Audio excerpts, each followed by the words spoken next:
Howard Storm was an art professor, a convinced atheist, a man who didn't just disbelieve in God, he considered faith an intellectual weakness and made no secret of it. In 1985 in Paris, he suffered a perforated ulcer. He died, and what happened next, he described afterward with the precision of someone who had something to lose by telling this story, because he was an atheist, and what he saw completely destroyed his atheism. Not because he ended up in hell for his unbelief, but because what he saw had nothing to do with what he believed or didn't believe. It had to do with who he was. Stay with me. Because what Edgar Cayce said about atheists after death is different from everything you have heard, different from the religious version, different from the atheist version, and precisely because of that, it sounds like the truth. Let's start with what Cayce said directly, and what almost nobody quotes when discussing his teaching. Cayce never said in his readings that atheists go to hell, never said that unbelief is a sin that needs to be atoned for, never said that after death a person is asked what they believed. This is critically important to understand before going any further, because most people, both religious and non-religious, assume that a spiritual teaching must either condemn atheism or justify it. Cayce did neither. He talked about something entirely different.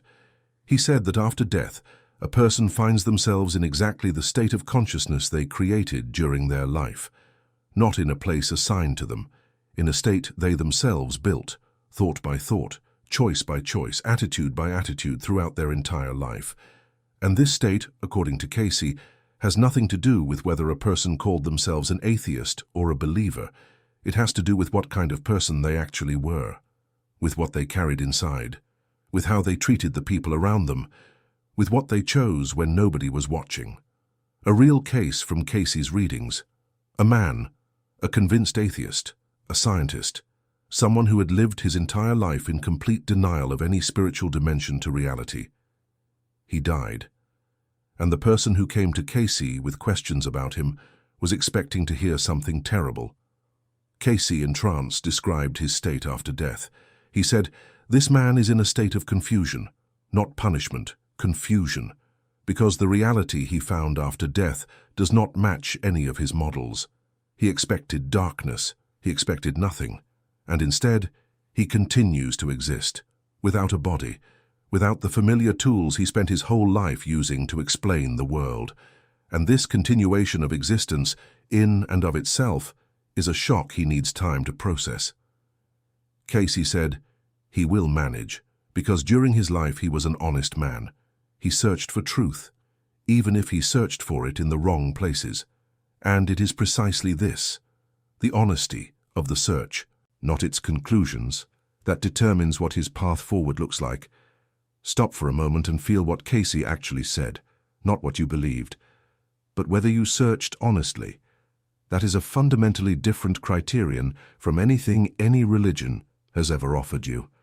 Now the reverse story, and here is where Cayce said something that shocks religious people. He described cases of people who called themselves believers their entire lives, who went to church, observed rituals, said the right words, but who carried inside themselves fear, bitterness, judgment of others, a sense of their own superiority over those who believed differently. And Cayce said that their state after death can be significantly darker than the state of an atheist who lived with love, not because they were punished for hypocrisy, but because what they carried inside, fear under the mask of faith, bitterness under the mask of righteousness, is the state they enter. Without the mask, without the ritual, without the social context that during life allowed them to call this faith. This is the most uncomfortable thing Cayce ever said. And precisely because of that, it is discussed least of all. Now back to Howard Storm, because his story is the living illustration of exactly what Cayce was talking about, only seen from the inside, in the first person. Storm was dying in a Paris hospital, an atheist, and the first thing that happened after leaving his body was not judgment for unbelief, not immediate punishment, voices, which called him to follow, which at first seemed friendly. And he followed, because, as he said later, he had no frame of reference for what was happening, no map, no understanding of where he was or what was happening to him. His atheism had given him not a single tool for navigating what he was experiencing, and it was precisely this helplessness, not unbelief itself, that led him into the dark place. Cayce spoke about this in several readings, about how people who during their lives never thought at all about the nature of consciousness, about what might come after death, about what they were beyond the body, find themselves at the moment of transition literally without orientation, not because they were punished, but because they had not developed that part of themselves that could orient in what comes after. This, according to Cayce, is the only real disadvantage of atheism, not a moral flaw, a practical one, like the absence of a map in unfamiliar territory. But here is what happened to Storm next, and this is the part of his story that directly answers the question in the title of this video. In the darkness, surrounded by beings that had once been human, in complete desperation, a man who had spent his entire life denying God cried out a prayer, a childhood prayer, one he hadn't thought of in decades, not from faith, from last resort desperation. And in the moment he began to say it, everything changed. The beings retreated. Light appeared, and what came in that light is, according to his account, knew him, genuinely knew him, not what he believed, but who he was. Behind all the layers of atheism, behind all the intellectual armor, behind everything he called himself, there was something. And it was precisely that something, not his beliefs, that the light met. Cayce would have said, this is exactly how it works. The light does not ask about faith. The light sees what is there. And if beneath the atheism, beneath the denial, the skepticism, the intellectual defenses, there is a person who searched for truth, who loved, who was honest with themselves, at least in certain moments, that is what the light sees. Storm came back and became a minister. Not because he was frightened into it by hell, but because what he encountered in the light was so real and so complete that any other life after that felt impossible. Now, what Cayce said about the specific mechanism, about how exactly an atheist's consciousness experiences the transition, and what helps and what doesn't. The first thing Cayce described as the main challenge for an atheist after death is not darkness and not punishment. It is the void of expectations. A person who spent their entire life expecting that after death there would be nothing finds themselves in a situation where nothing doesn't happen, where something continues, and this continuation is itself so disorienting that the person doesn't know how to respond to it. Cayce said that it is precisely in this period, the first subjective moments after the transition, that an atheist finds themselves in a more vulnerable position than someone who had at least some conceptual framework for what is happening to them. Not because the framework needs to be religious, but because the complete absence of any framework leaves a person alone with an experience for which they have no categories. The second, and this is what Cayce emphasized particularly, what helps in the transition, regardless of beliefs, is the quality of the relationships a person carried during their life, specifically the capacity for love. Not in the sense of a romantic feeling, in the sense of the ability to truly see another person, to see them as real, as important, as someone whose existence matters in itself and not only in relation to you.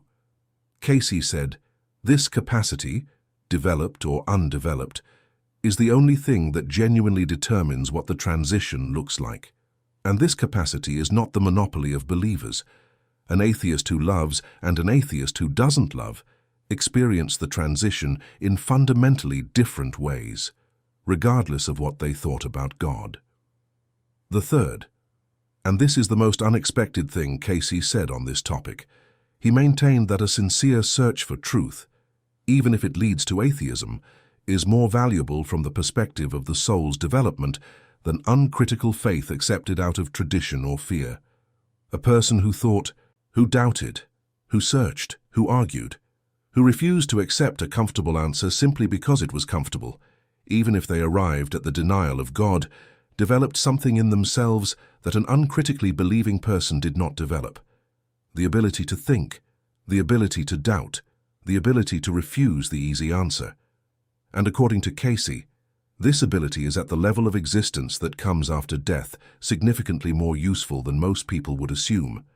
And finally, the answer to the question most people are asking when they hear the title of this video: what exactly happens to an atheist after death? Cayce didn't answer this with one answer, because atheists, like believers, come in many kinds. The one who lived with love, honesty, care for others, a sincere search for truth, regardless of whether they called themselves an atheist, experiences the transition differently from the one who lived with hatred, closure, indifference to others, regardless of whether they called themselves a believer. Cayce said this directly and repeatedly. The label doesn't matter. The content does. This is the most uncomfortable answer for both sides. The religious person who wanted to hear that atheists go to hell doesn't get that confirmation. The atheist who wanted to hear that after death there's nothing and everyone is equal doesn't get that either. Cayce gives a third answer, one that fits neither of the familiar categories, and which, precisely because of that, sounds like the truth. Write in the comments. If what Cayce said is true, and after death you are not asked what you believed but how you lived, what exactly would you want to count? Not a religious answer, not an atheist answer, your personal one.